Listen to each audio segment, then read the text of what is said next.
Selamat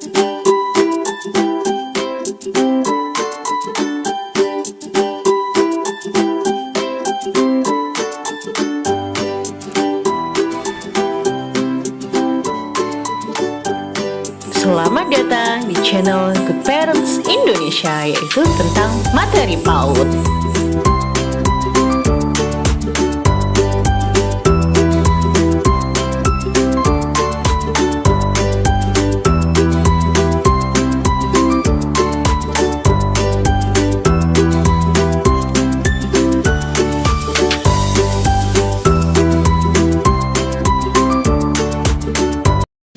Assalamualaikum warahmatullahi wabarakatuh. Bertemu lagi dengan saya Bunike di Good Parents Indonesia.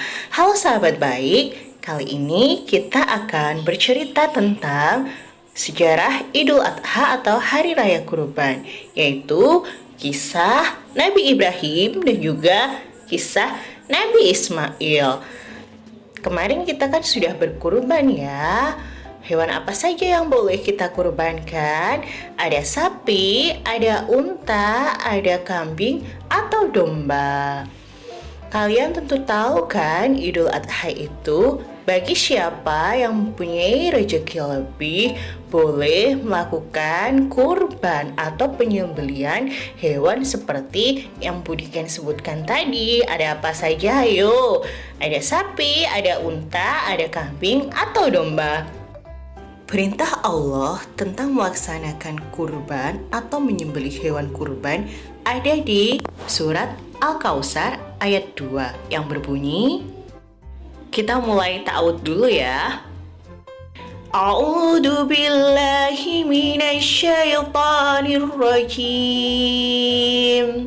Bismillahirrahmanirrahim. Fasholli lirabbika wanhar, yang artinya maka laksanakanlah sholat karena Tuhanmu dan berkurbanlah sebagai ibadah dan mendekatkan diri kepada Allah. Sudah tahu kan bahwa berkurban itu adalah perintah Allah bagi umat muslim yang mempunyai rezeki lebih. Daging kurban yang sudah disembelih akan diberikan kepada orang-orang yang berhak. Baik, Buniken akan menceritakan bagaimana kisah Nabi Ibrahim dan juga Nabi Ismail. Nabi Ibrahim mempunyai istri yang bernama Siti Hajar. Mereka berdua tidak punya anak walaupun sudah lama menikah. Mereka sangat ingin mempunyai anak yang mereka dambakan. Hingga suatu hari, Nabi Ibrahim berdoa kepada Allah. Begini bunyi doa yang dipanjatkan oleh Nabi Ibrahim kepada Allah. Rabbi habli minas sholihin. Ya Tuhanku, anugerahkanlah kepadaku seorang anak yang termasuk orang yang soleh. Hingga akhirnya Allah menjawab doa Nabi Ibrahim. Kemudian istri Nabi Ibrahim yang bernama Siti Hajar melahirkan anak yang mereka beri nama Ismail. Pada saat Ismail sudah tumbuh besar, Nabi Ibrahim tidur di malam hari. Kemudian beliau bermimpi bertemu dengan Allah, dan Allah memerintahkan dalam mimpinya untuk menyembelih Nabi Ismail. Karena ketaatannya kepada Allah, keesokan harinya Nabi Ibrahim menemui anaknya. Dengan berat hati mengatakan kepada Nabi Ismail yang ada di surat Asy-Syafa'at ayat 102 yang berbunyi seperti ini. فَلَمَّا بَلَغَ مَعَهُ السَّعْيَ قَالَ يَا بُنَيَّ إِنِّي أَرَى فِي الْمَنَامِ أَنِّي أَذْبَحُكَ فَانظُرْ مَاذَا تَرَى قَالَ يَا tif'al ma tu'mar. Satajiduni insya'allahu minasyabirin. Yang artinya, maka ketika anak itu sampai pada umur sanggup berusaha bersamanya, Ibrahim berkata, "Wahai anakku, sesungguhnya aku bermimpi bahwa aku menyembelihmu.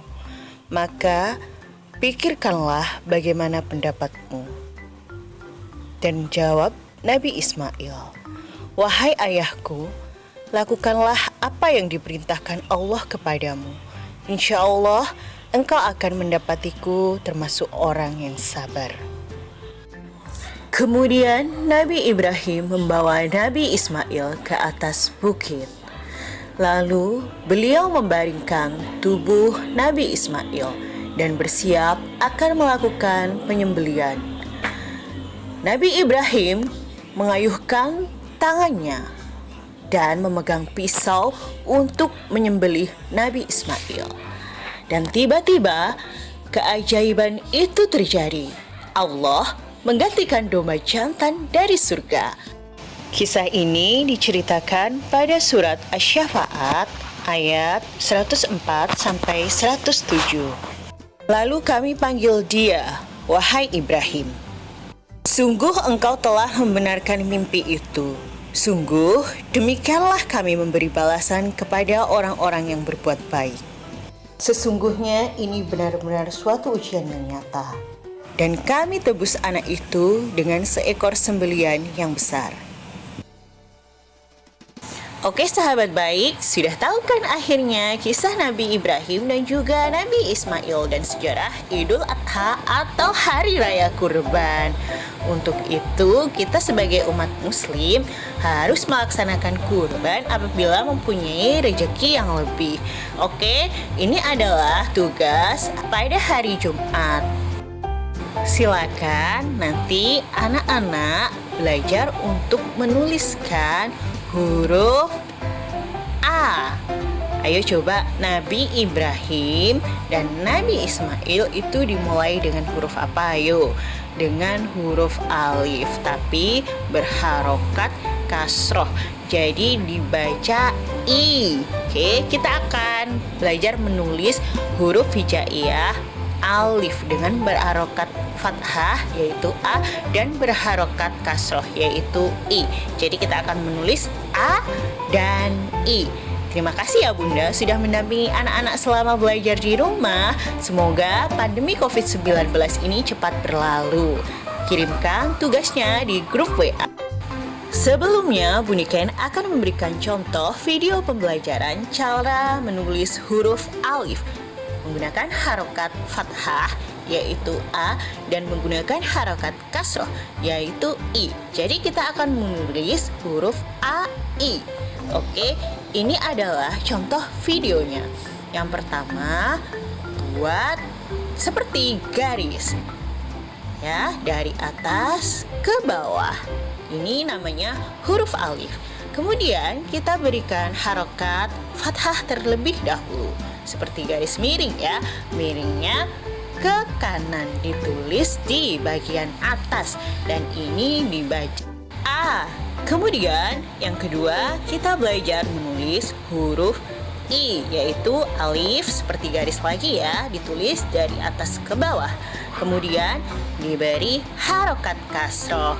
Miringnya itu sama, miring ke kanan, tapi kali ini harokatnya ditaruh di bawah huruf alif dan ini dibacanya I. Nah, sudah bisa kan anak-anak menuliskan huruf A dan I? Yuk coba pelan-pelan kita baca yuk. Ini ditunjuk ya sama Bunda Ken. A, I, A, I. Wah, pinter, hebat semuanya. Hari ini silakan kirim videonya ya. Terima kasih sudah belajar dari rumah dan semangat untuk mengirimkan tugas. Terima kasih, dadah. Assalamualaikum warahmatullahi wabarakatuh. Sebelumnya jangan lupa subscribe dulu ya sahabat baik. Bagi sahabat baik yang sudah subscribe, terima kasih. Jangan lupa untuk like dan komen di bawah ini, dan share video ini sebanyak-banyaknya kalau video ini bermanfaat. Dadah, selamat datang lagi di channelnya Good Parents Indonesia untuk pembelajaran anak PAUD. Terima kasih.